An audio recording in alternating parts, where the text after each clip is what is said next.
I wish I had not waited 14 years. Somebody said if you want to lose something, lose money. You can get that back. 8 out of 10 millionaires have been financially bankrupt. Walt Disney filed bankruptcy 7 times and had 2 nervous breakdowns. But don't lose time. There were 14 years I sat on the sideline. 14 years I said, I don't have an investor in me like Tony Robbins. 14 years that said, I don't have an MBA or a PhD, and I can't compete with these guys. I have the complexion of rejection. 14 years I silenced myself. Wow. And so I regret that, because there's some people that maybe if they'd heard my voice, they would not have turned to drugs. If they'd heard my voice, their lives would have taken a different direction. And I can't get those 14 years back. That haunts me, and I think that drives me when I speak with such energy. I'm trying to make up for that time, but I can't. You don't achieve worthwhile goals quickly or easily. They take time. They take struggle. They take relentless pursuit day in and day out. That's what it takes. But also, things don't usually fall apart quickly either.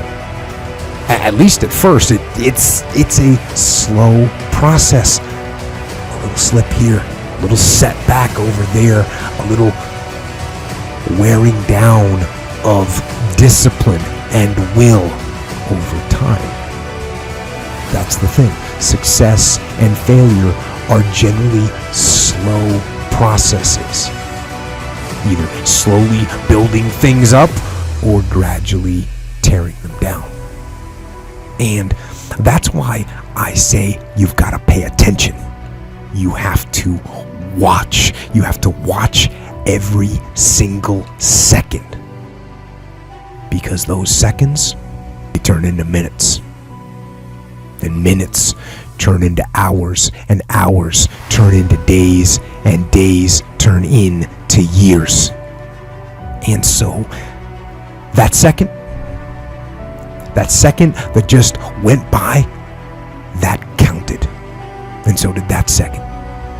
And so did that one. And in those precious seconds, you were either building or you were decaying.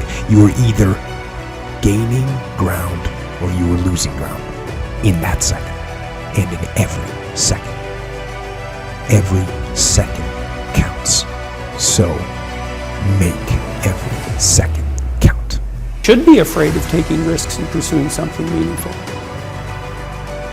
But you should be more afraid of staying where you are if it's making you miserable.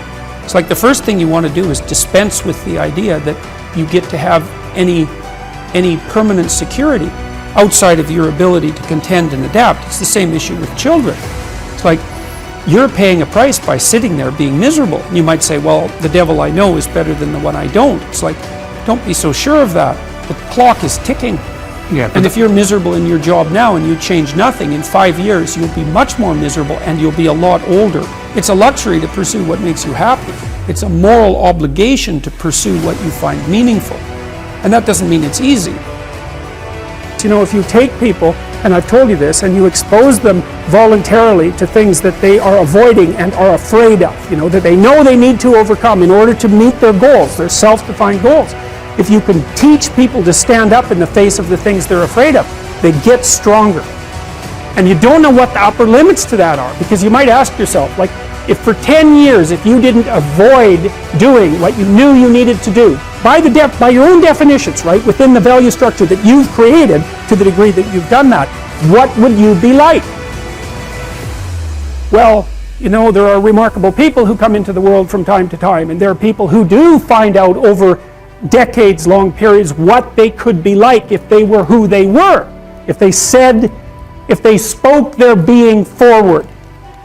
And they get stronger and stronger and stronger, and we don't know the limits to that. We do not know the limits to that. Time is short. What is your life?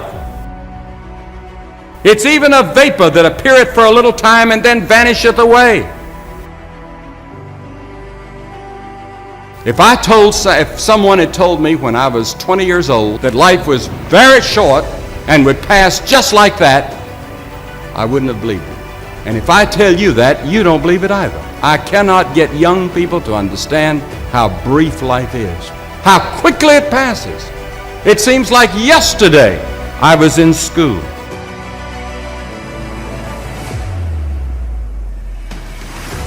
Every one of us here has been given the same amount of time in a day.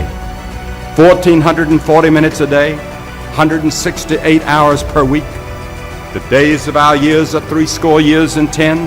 And if by reason of strength they are 80 years, yet is their strength labor and sorrow, for it is soon cut off, and we are passed away and cut off. 70 years God allows us. And it's interesting to me, with all of our medical science, we've never passed that magic mark. The average American male today lives 70 years and 4 months. The average female, 73 years and 6 months. More people live to be 70, but the average age of an American is still 70, as taught in the Scriptures. Now, 70 years God allows us. Let's think a moment. What do we do with those 70 years? The first 15 are spent in childhood, and then 20 years we sleep. And then the last 5 years, physical limitations are curtailing your activities. They haven't curtailed mine yet, but my 5th year till 70 starts next year. Only 30 years left, and part of that time must be spent in eating meals, working, and figuring out your income tax, things like that.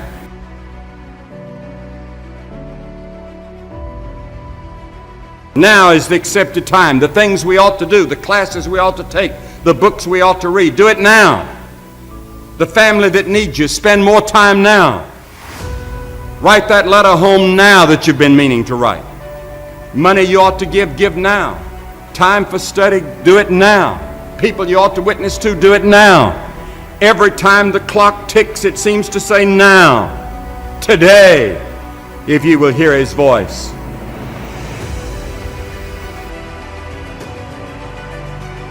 There is the category of problems in life, and it ain't going anywhere. And so the question is, can you deal with the whole category at the same time? That's the thing. That's how to be in the world, is to deal with that category all at the same time.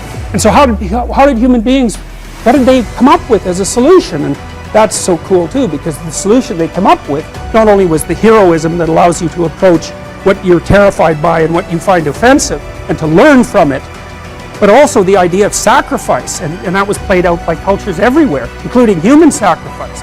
And you think, what the hell was up with those crazy bastards so long ago? They were sacrificing to gods all the time. What kind of clueless behavior was that? Burn something and please God. Burn something valuable and please God. It's like, what was with them? What were they thinking? Well, they weren't stupid, those people. If they were stupid, we wouldn't be here. They were not stupid, and believe me, they lived under a lot harsher conditions than we do. So those were some tough people, man. You know, back then you'd last about 15 minutes. And so you don't want to be thinking of your ancestors as stupid. Like, there's no real evidence that we're much different cognitively than we were 150,000 years ago.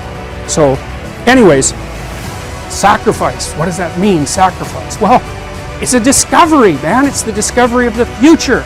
It's like the future is actually the place where there is threat. It's always going to be there. So what do? You make sacrifices in the present so that the future is better